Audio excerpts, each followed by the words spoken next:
He joins us each week here on 97.3 ESPN. He's the co-host of Spain and Fitz, 7 o'clock tonight on 97.3 ESPN. He is the one and only Jason Fitz, and he's good to have him back on board. We got a lot to touch on with him here on the Sports Bash on 97.3 ESPN.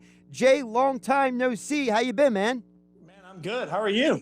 You know what? I'm doing all right, but I got to tell you, it's a little ridiculous how in a week where the NFL is setting up rosters and college football is this weekend and baseball pennant races.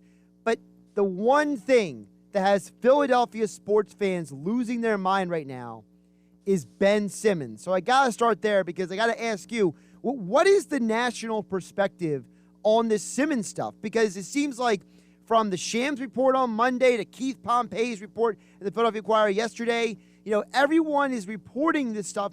And it seems like there's a lot of fire behind this smoke. Yeah, the thing of it is there's fire in the want to do a deal. And for Ben, there's fire in the want to get out. I just can't put my head around what value there is. I mean, the fact is every fan base, every GM, every team owner watched the same thing in the playoffs, right? We all saw those moments. And that is going to be seared in everybody's brain. So while I have smart basketball people telling me constantly, hey, there is still value to Ben Simmons, the fact is there's not going to be enough value to Ben Simmons to really make it worthwhile for Philly to do anything right now. I genuinely think that as much as Ben Simmons wants to come in and say, hey, I don't want to be here, as much as Philly may want to move on from him, they're going to be stuck together. It's like a divorce that is happening, but neither side can afford to live apart with each other. They're going to have to live together until they can find a situation somewhere that at least appeases everybody in the process. But realistically, Philly still wants a king's ransom, and nobody's going to give them that for a player that, in the court of public opinion, is damaged goods. And Jason, part of the report yesterday was what Kendrick Perkins said a month ago on ESPN television, that Ben Simmons might not even report to camp. If there's no Ben Simmons at training camp, and he's just going to play this, sit it out, disappear game, what do you do then? Does that accelerate the situation? I had people messaging the show saying that the Sixers should let Ben Simmons rot for a year and make him wait until they trade him. Yeah, well, I don't necessarily look that there's a short-term, long-term approach to this, right? And the way the NBA has become, it's become such a players' movement league that a player can come in and say, fine, you don't like this, I'm just going to sit out. And everybody reacts to that so quickly. Well, I guess I would say to Philly, all right, whatever happens at this point. If Ben Simmons wants to sit out, it's only going to hurt his value because everybody at this point knows that you're not going to be able to get much for him. So if you were already dug in on needing to get a certain number of picks and players in return, him sitting out doesn't help that cause. So at some point, as an organization, you've got to essentially man and woman up and look at all of your players and say, okay, what you want is cute. People in hell want ice water too. Like, I want to be on the morning show, making 7 figures a year. We don't all get what we want out of the gates, right? Like, sometimes you just have to wait through the process of what happened. So you've got to look at what the way this is all going down for Ben Simmons and say, if he thinks he's forcing anything, I think he's only hurting his leverage because the Sixers will get so little in return if he forces this situation that I'm not sure it really isn't beneficial for them to say, all right, let a year of your prime earning world just rot away, and then let's see what you've got left. I think that would be an interesting situation, and Philly's in the right spot to do it. Does the Joel Embiid tweet storm that he had earlier today exasperate anything? Because even though Joel Embiid went out saying, me and Ben are great, I love Ben, he ends the string by saying, I love criticism, but not everyone is built like me. It's almost like Joel Embiid is saying, I love Ben, but he ain't me. He can't take the criticism. Ugh, that comes off pretty bad, Jason. Yeah, I agree with you. And I think, look, but that also tells you that Embiid knows exactly what this entire situation is. And as much as we all speculate about players and teams and their relationships, if I'm Philly, the first thing I'm doing with Embiid is I'm sitting him down and I'm saying, here's what we're doing with Ben, and here's what. Here's our plan of approach. Here's the way we're going to handle it from a business standpoint. We might not all like the decisions our bosses make, but when your boss has the you-know-whats to sit down across from you and say, here's how we're going to do it, here's why we're going to do it that way, you have to respect that at some point. I think what matters here for Embiid is for Philly to come in and say, we've got a plan, and that plan means we think we can get this in return. And if Ben does that, then we're going to make him sit and rot. Okay, at least Embiid knows, and I don't think there's any love lost in a way that suddenly you're not getting Embiid coming in saying, you guys can't do Ben dirty like that. That's not going to work. Like, he's not fighting for that. So I think the organization is in a really good spot as long as they are transparent with the stars behind the scenes on what is happening and why. Jason Fitz, co-host of Spain and Fitz, joining us right now on 97.3 ESPN. Catch him tonight at 7 p.m. as him and Sarah are finally back together, which is always nice to hear you two actually together and not, talking about each other in separate places. That's always a good thing. But a bigger picture question I have, because Joel Embiid also tweeted about the fans, right? And we heard what the Mets said and what they did, how they reacted. Jason, what is your perspective on all this? These people, at least my perspective, they're all coming off so sensitive, man. It's all like, oh, the fans said this. It's like, what happened? Like, whatever happened to a world where people were just like, I don't care what anybody says, or I'm going to use it as fuel. Like, last time I checked, Michael Jordan used half of his Hall of Fame speech to complain about what everyone said about him. Like, what happened to that? Yeah, I think there's a middle ground on all of it from both sides, right? Like, and I'm always transparent. Like, I do what I do because of my fandom, right?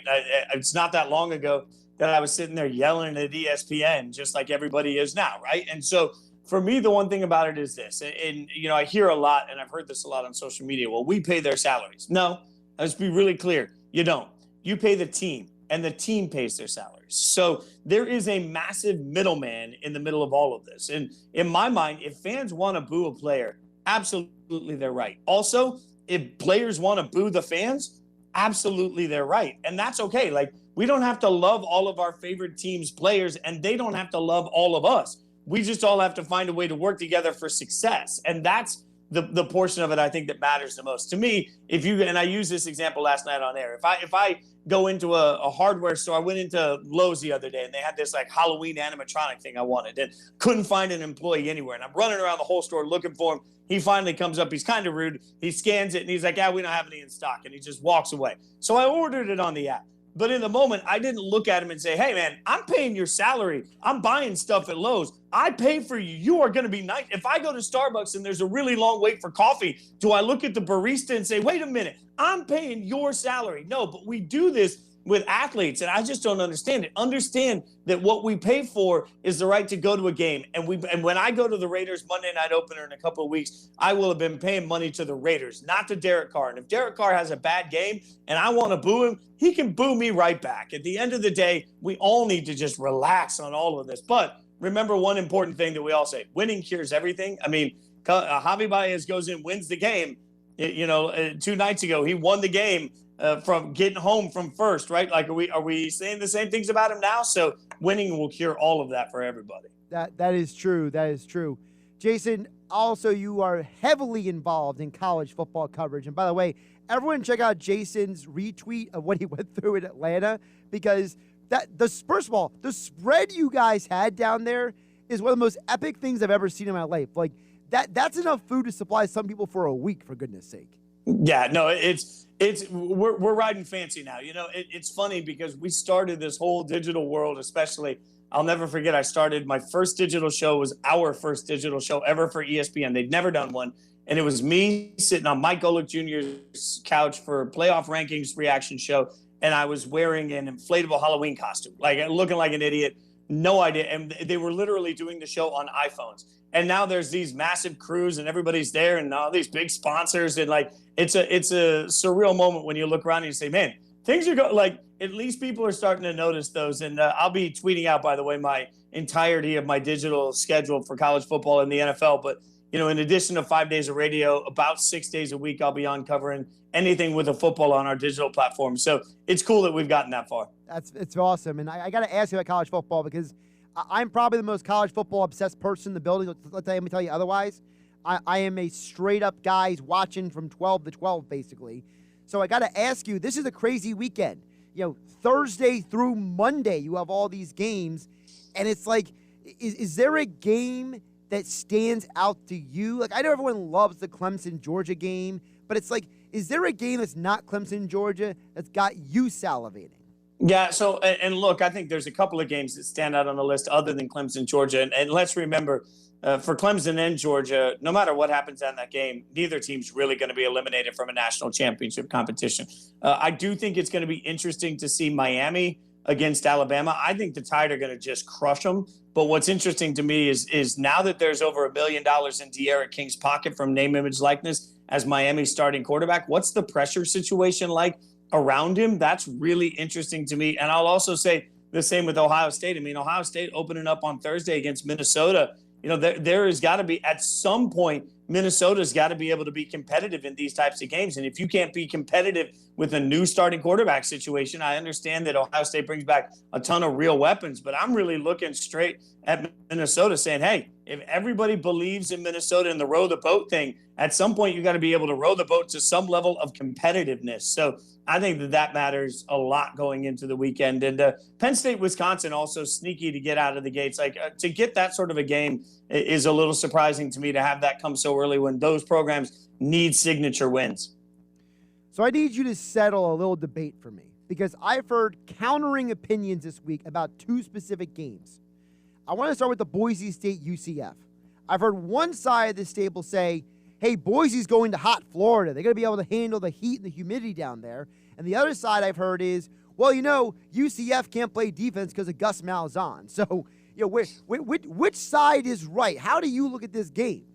I think that game is going to be actually they're both a little bit right. UCF isn't going to be a good defensive team, but I'm not sure that Boise State can really take advantage of it. UCF can score points from anywhere, and they've really become sort of a rack and reload. There are certain programs, Cincinnati, Memphis, UCF, in that AAC world, that have found a way to continually put playmakers in its skill positions that seem to be forgotten about everywhere else. So I think UCF can still generate points. You're talking about one of those electric video game type games. I think UCF wins it and reminds us all that UCF is playing for something this year. They are playing for a Big 12 invite that they desperately want to get. So I think you can see some greatness out of them in that, and offensively, at least. They'll be showing the Big 12, hey, we're ready for you. We don't play defense, but we can score points. Now, the other game I want to ask you about that I've heard a lot of confliction about is LSU-UCLA. Because I've heard one side of the line that says Ed Orgeron is going to rally the troops. They're going to fight for the homeland. They're going to go out to UCLA and crush them for Louisiana. I've heard the other side say LSU's whole schedule is off this week and UCLA is at home comfortable. Yeah, and I think UCLA getting an extra game in already helps them get some of those yips out, right? Like, I'm all in on UCLA being able to be a real threat here. And the other sneaky part of that is I think this is the year that Coach O is suddenly right back on the hot seat. We forget that he was on the hot seat going into the national championship year. When that team faltered last year, so many LSU guys I worked with said, don't worry about it. Great recruiting class, which is true. I think they had the third best recruiting class coming in. So great recruiting, fine. But there is going to be a real conversation about, was it Coach O or was it the combination of Brady and Burrow, the passing game quarterback combo? Was it that passing game quarterback combo that really won them a national championship? If LSU struggles this year, Coach O could find himself out of a job. So I think there's a ton of pressure on him to rally the troops. But, man, you've got distraction after distraction, rightfully so, with LSU. And you've got a UCLA team that absolutely is able to come in. They come in a little bit more buttoned up, coming with one game under the belt. So I think UCLA makes it close. But, man, LSU, if they're not playing with desperation, Coach O is going to lose his job. All right, Jason, one more before I let you go. Always enjoy talking with you. Again, Spain and Fitz tonight, 7 p.m. right here on 97.3 ESPN. I know you and Sarah talked about some movies earlier this week on the show. And I got to tell you, I'm a huge Marvel fan. I am one of the biggest geeks on planet Earth, okay? But I'm a little concerned because the two best movies I've seen in 2021 are The Protégé and Cruella. And, you know, I don't want to get my hopes up too high for Shang-Chi this weekend, but there's a part of me that's like, I've seen two great movies this year already, and I'm a little worried that Shang-Chi might not hit the peak that I want it to.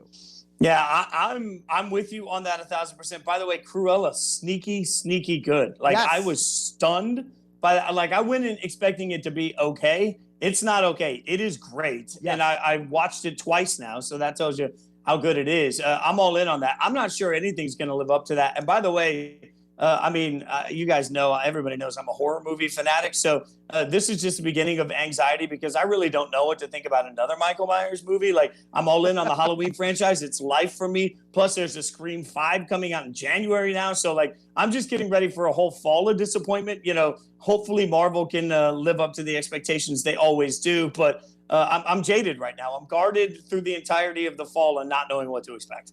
Jay, I'm a huge Marvel fan. I got to tell you, the Protege and Cruella are both better than Black Widow. I'm sorry. I have to admit it. And by the way, you mentioned Cruella sneaky good. I went to see Protege. I was on the edge of my seat. I'm like losing my mind. I'm like, this is amazing. I mean, the interaction between Maggie Q and Michael Keaton is just absolute fire in the movie. So it's like, I'm like, oh man, I got two movies here that are better than the Marvel movie. What am I going to do? Yeah, well, we all need the Marvel. Like, as a Disney employee, I sure need the Marvel movies to continue to be epic. So, Golick Jr. tells me that I'm too jaded on all of it, and it's going to be spectacular. So, I'll trust him on this one, but, we can only go down that. If it hurts, then he'll be the first to hear it from me on it. At Jason Fitz on Twitter. Again, catch him, Spain and Fitz, tonight at 7 p.m. on 97.3 ESPN. Jason, always good to chat with you. Don't worry, Mike Gill will be back next week. You guys can go back and forth for your shirts. All I got is The Rock today. That's all I got going for the show. Look, I'm all in on The Rock. That's the job. I'm going to a meet and greet this weekend to meet one of the Midnight Rockers, one of the Rockers. Like, I'm standing in line to hang out with Marty Jannetty, so you can bring Rock all day long. That's good. All right. Jay, good to chat with you. Take care of yourself. All right, see you, brother. Thanks.